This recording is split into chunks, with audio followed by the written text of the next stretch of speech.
Hi friends, কেমন আছো তোমরা সকলে? আশা করি সকলেই ভালো আছো। মৌ লাইফস্টাইলের নতুন একটা ব্লগে তোমাদের সকলকে স্বাগত।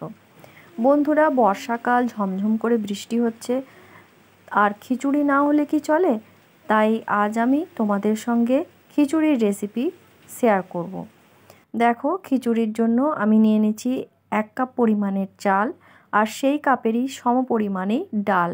ডালটা খিচুড়িতে যত বেশি দেবে ততই খেতে ভালো লাগে। 3 রকমেরই আমি ডাল নিয়েছি: মুগ ডাল, মসুর ডাল আর ছোলার ডাল। আর নিয়ে নিয়েছি কিছু সবজি, চৌকো চৌকো করে কাটা আলু, গাজর, বরবটি আর ফুলকপি। এরপর আমি প্রথমে হাঁড়িতে জল বসিয়ে জলটা ফুটে এলে প্রথমে চালগুলো দিয়ে দিয়েছি।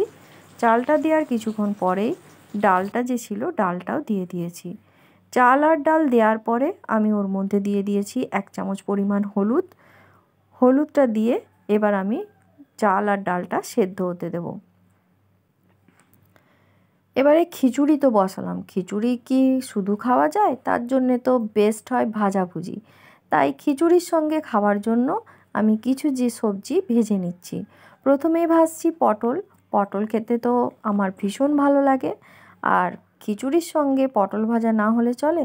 তো পটলগুলো প্রথমে ভেজে নিলাম, তারপর ভেজে নিচ্ছি গোল গোল করে আলু। আলু ভাজা পোস্ত ছড়িয়ে উফ, দারুণ লাগে। তোমাদের কেমন লাগে তোমরা অবশ্যই জানিও। আলুগুলোকে বেশ ভালো করে লাল লাল করে ভেজে নেব। আলুগুলো ভাজা হয়ে এলে তার উপরে পোস্ত ছড়িয়ে দেব। এই পোস্ত ছড়ানো আলু ভাজা কিন্তু আমার ভীষণ প্রিয়। আলু আর পটল তো ভাজা হয়ে গেল। এরপরে ওই তেলেতেই আমি খিচুড়ির মশলা সবজিগুলো ভেজে নেব। প্রথমেই দিয়ে দেবো চৌকো চৌকো করে কেটে রাখা আলু, তারপরে দিয়ে দেবো গাজর, তারপর বরবটি আর ফুলকপি। সব সবজিগুলো নুন হলুদ দিয়ে ভালো করে লাল লাল করে ভেজে নেব।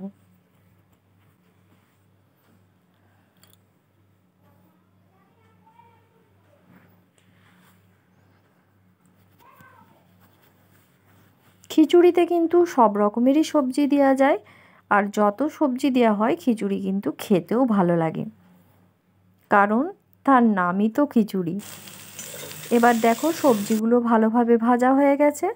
সবজিগুলো যখন ভাজা হয়ে গেছে, এবার আমি ওটাকে নামিয়ে নেব। এবার ওই কড়াতেই আরও একটু তেল দিয়ে দেবো। পরিমাণ মতো তেল দিয়ে ওর মধ্যে দিয়ে দেবো শুকনো লঙ্কা, গোটা শুকনো লঙ্কা আর গোটা জিরে।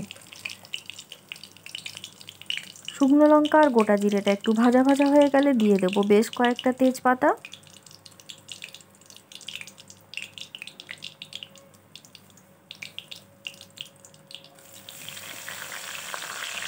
তারপর দিয়ে দেবো আমি একটা বড় সাইজের কোচানো পেঁয়াজ। পেঁয়াজটাকে ভালো করে ভেজে নেব।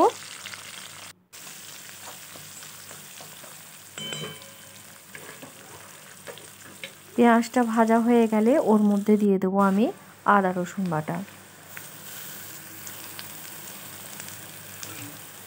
এইভাবে মশলা দিয়ে খিচুড়ি রান্না করলে কিন্তু স্বাদে বেশ ভালো হয়। তোমরা অবশ্যই বাড়িতে একবার এই রকম পেঁয়াজ আদা রসুন দিয়ে খিচুড়ি করে দেখো। এমনি দেখবে সেদ্ধ খিচুড়ির তুলনায় এই খিচুড়ির স্বাদের পরিমাণ অনেক বেশি। এবার পেঁয়াজ আদা রসুন সব কিছু ভাজা ভাজা হয়ে গেলে ওর মধ্যে দিয়ে দেবো গুঁড়ো মশলাগুলো।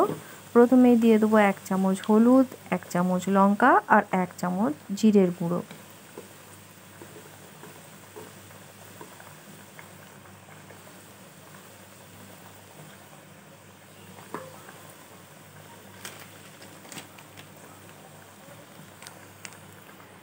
সব মশলাগুলো দিয়ে ভালোভাবে কষিয়ে নেব।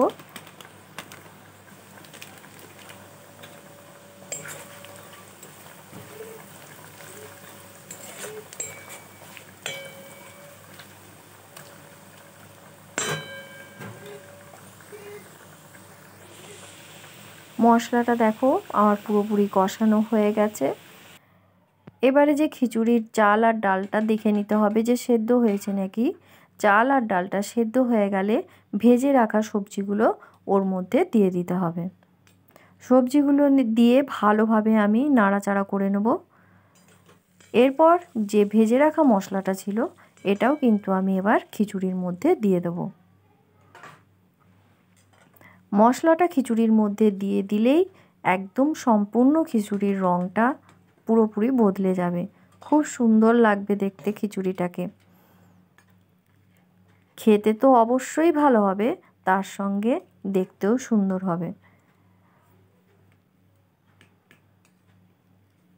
মশলাটা দিয়ে ভালোভাবে খিচুড়িটা ওপর নিচ করে ভালোভাবে করে নেব।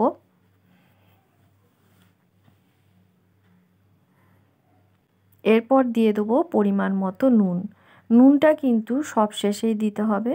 নুন কিন্তু দিয়ে দিলেই খিচুড়ি কিন্তু নিচে লেগে যাওয়ার ভয় থাকে, তাই নুনটা সব সময় শেষেই দিতে হবে।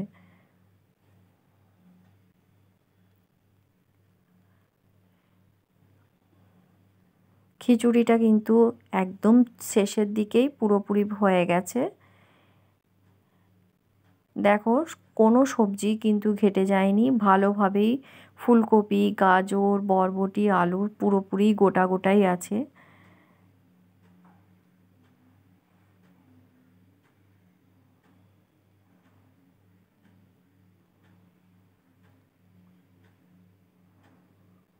তবে একটা বিষয় প্রথম থেকেই লক্ষ্য রাখতে হবে, খিচুড়িতে বেশি পরিমাণে জল দেয়া যাবে না।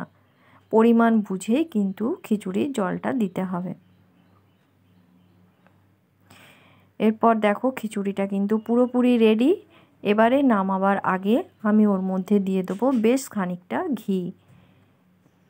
খিচুড়িতে গাওয়া ঘি ছাড়া জমেই না, তাই সবশেষে ঘিটা দিয়ে ঢাকনাটা লাগিয়ে দেব যাতে ঘিয়ের গন্ধ উড়ে না যায়।